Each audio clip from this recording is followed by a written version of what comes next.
என்ன special? Ribbon pakoda.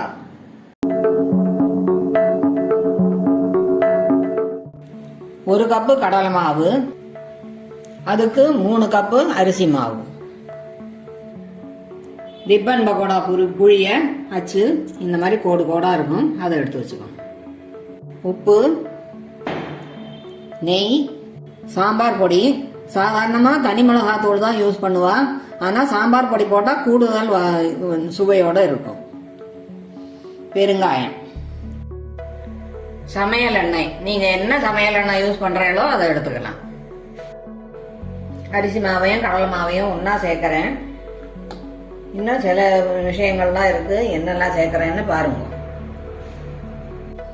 தேவையான உப்பு போடுறேன். சாம்பார் பொடி காரத்துக்கு தகுந்த மாதிரி போட்டுக்கணும். அதிகமாக வேணுமானா அதிகம் போட்டுக்கோங்க. 1 ஸ்பூன்லேருந்து 2 ஸ்பூன் போட்டால் மாடரேட்டாக இருக்கும். பெருங்காயம் ஒரு 1/2 ஸ்பூன் அளவுக்கு போடுறேன்.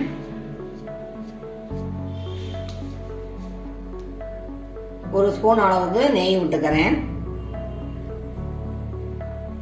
வெண்ணெய் போடுறதானா 1/2 ஸ்பூன் வெண்ணெய் போட்டுக்கலாம்.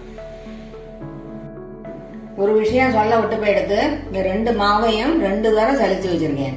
இல்லைன்னா எண்ணெயில் போட்டாக்கா அந்த கப்பி இருந்ததுன்னா வெடிக்கிறதுக்கு சான்ஸ் இருக்கு. அதை அவாய்ட் பண்ணுறதுக்காக 2 வாட்டி சலிக்கணும் மாவை. இதை நல்லா கலந்து விட்டுக்கலாம்.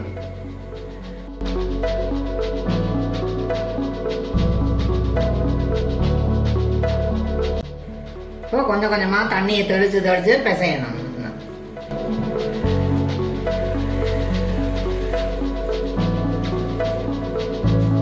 ஒரேடியாக விட்டு விடக்கூடாது, கொஞ்சம் கொஞ்சமாக தெளிச்சு கொஞ்சம் பொறுமையாக பிசையணும்.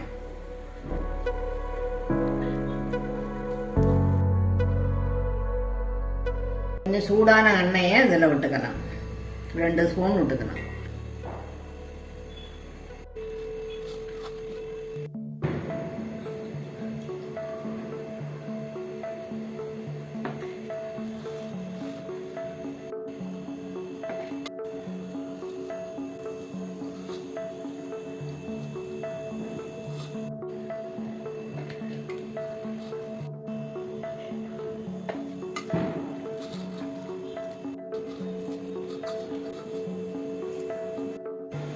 பிசையும் போது கையிலே தெரியும், நம்ம சாப்பிட்டா வரும். அது வரைக்கும் நல்லா பிசையணும். அந்த தண்ணி எல்லாம் நல்லா இழுத்துண்டு சாஃப்டா வரும் மாவு. அது வரைக்கும் கொஞ்சம் கொஞ்சமாக தெளிச்சு பிசையணும். ஆல்மோஸ்ட் ரெடியாக எடுத்து இன்னும் ஒரு 2 டிராப்பு தெளிச்சுக்கிறேன்.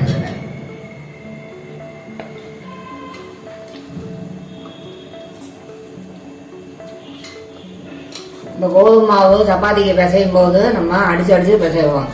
அந்த மாதிரி அது பண்ணக்கூடாது. ஏன்னா கடலை மாவு சாஃப்டாக இருக்கும், சப்பாத்தி மாவு மாதிரி இருக்காது. அதனால கொஞ்சம் சாஃப்டாகவே பிசைஞ்சா போடுறது. இந்த பிசையும் போது பாருங்க, இப்படி இந்த நிற்கிறது பார்த்தீங்களா, இந்த மாதிரி நிற்கணும். என்ன இது மாவு இவ்வளோ நேரமாக பிசைஞ்சிருக்காளே, ரொம்ப கஷ்டமாக இருக்குமோ அப்படின்னு நினைக்க வேண்டாம். நீங்கள் நம்ம மாவு பிசைகிறதுல தான் இருக்குது நம்ம பட்சணம் எப்படி வருதுங்கிறது.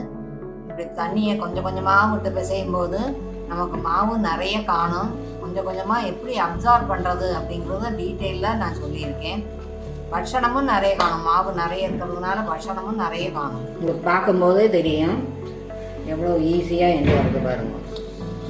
இவ்வளோ நேரம் கொஞ்சம் ஹார்டாக இருந்தது, இப்போ கொஞ்சம் ஈஸியாக பிசைகிறேன்.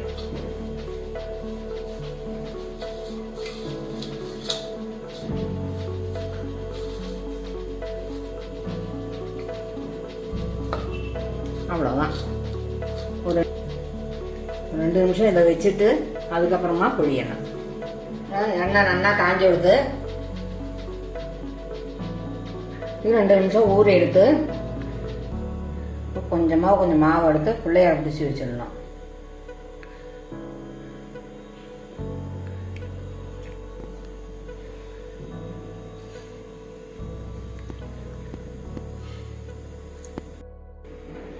இப்போ அச்சில் இந்த மாவை போட்டுடலாம். கொஞ்சம் கம்மியாகவே போட்டுக்கோங்க, இல்லைன்னா வெளியில எல்லாம் வரும்.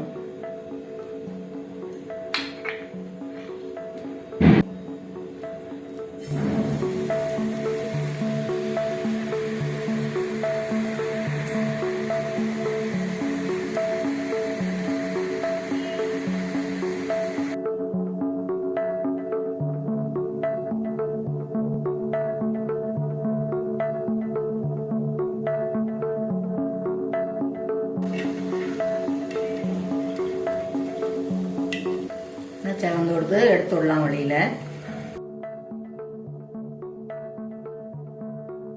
ஒரு சின்ன டிப்ஸு சொல்கிறேன். இங்கே பாருங்க, இது பபுள் மாதிரி வந்திருக்கு இல்லையா, அப்பளம் மாதிரி பொரிஞ்சு வந்திருக்கு. அப்படி இருந்தால் தான் நன்னா ப்ரப்போர்ஷன் எல்லாம் நன்னா கரெக்டாக இருக்குதுன்னு அர்த்தம். இவ்வளோ தூரம் சவந்தா போகணும், ரொம்ப ஓவராக சவக்க விட வேண்டாம்.